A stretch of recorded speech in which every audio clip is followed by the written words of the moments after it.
Hello everyone, it's QueenVLionz back to you with another video. This video pertains to the recent Supreme Court House rulings, which will affect many of us moving forward. So let's get into it. On June 23rd, 2022, the Supreme Court voted to strike down New York's law which prohibits persons from carrying concealed weapons in the public.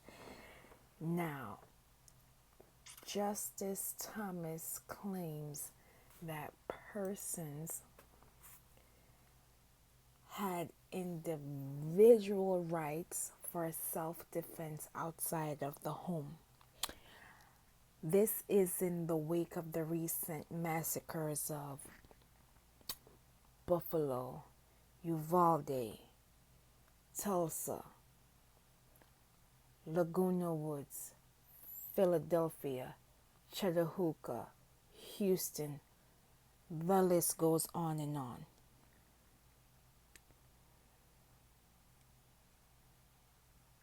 It should be noted that last week Congress passed a bill which provides security for the Supreme Court justices and their families.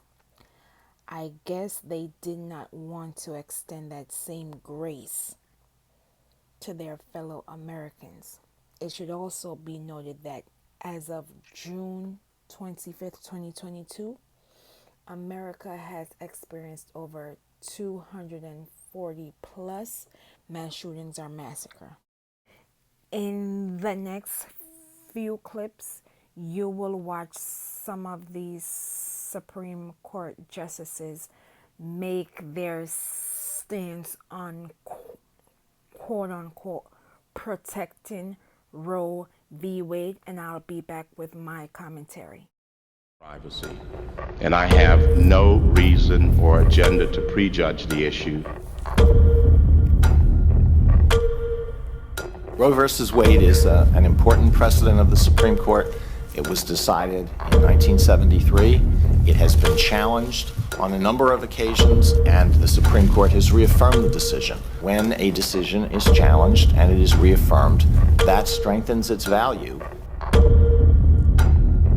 Roe versus Wade, decided in 1973, is a precedent of the United States Supreme Court.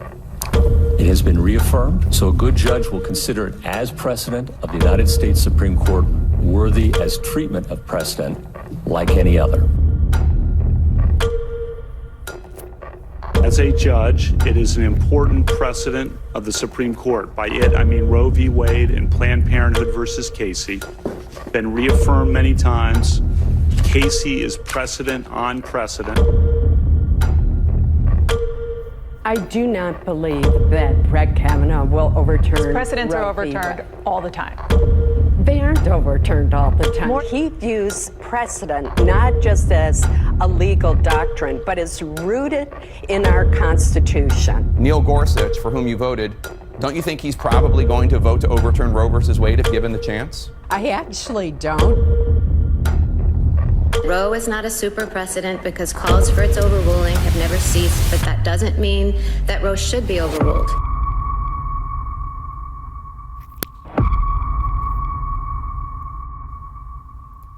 It is official that the Supreme Court has overturned Roe v. Wade once again 6-3.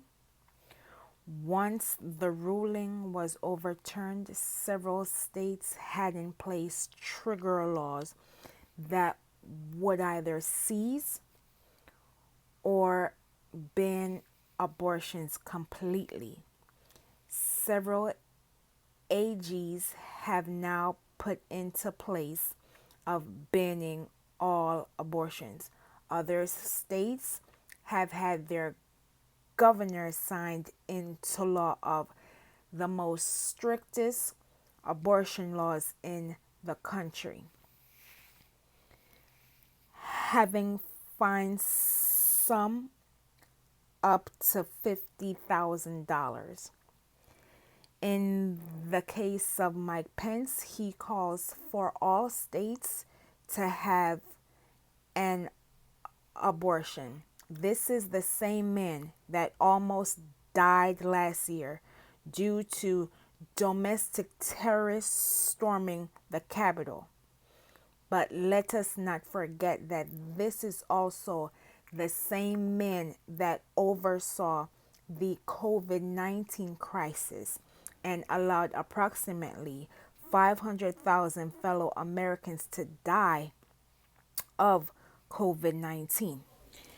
The courts also struck down Miranda Rights, meaning if a officer fails to read you your rights, you cannot, I repeat, cannot sue them.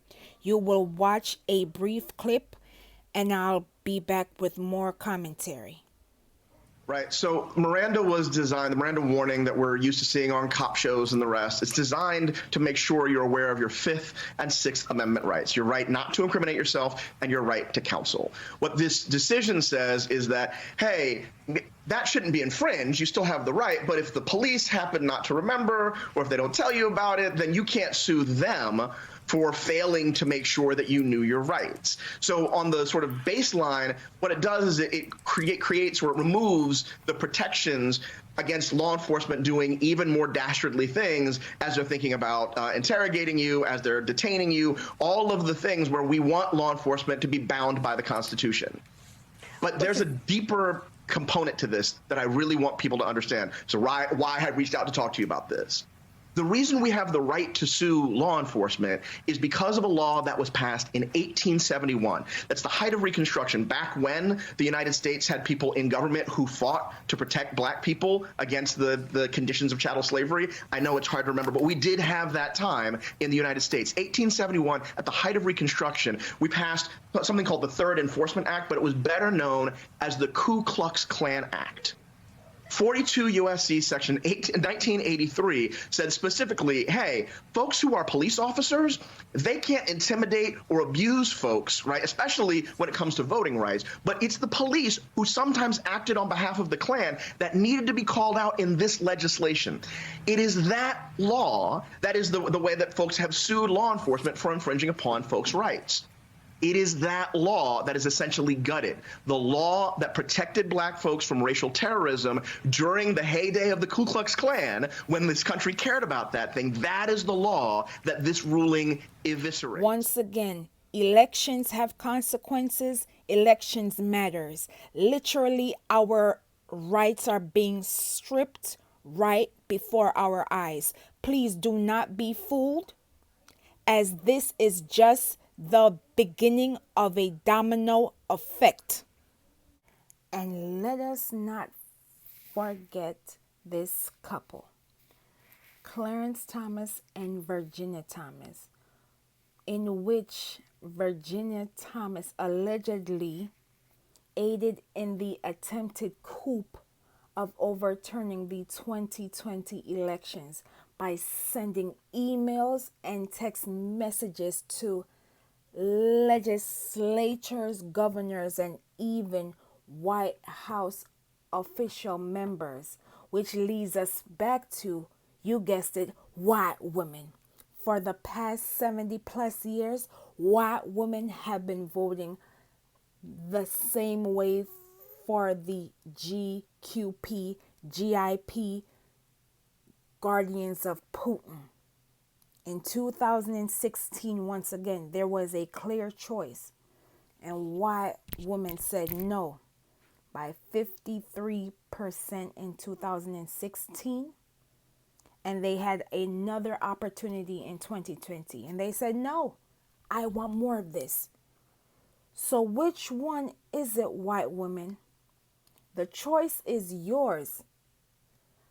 Protesting looks great on IG and social media platforms, but what will the history books call you? And let's go back to Clarence Thomas, as he wants the court to review other laws. I've said it before and I'll say it again. Then they came for me, and there was no one to speak for me. Thank you for watching. Please like and subscribe.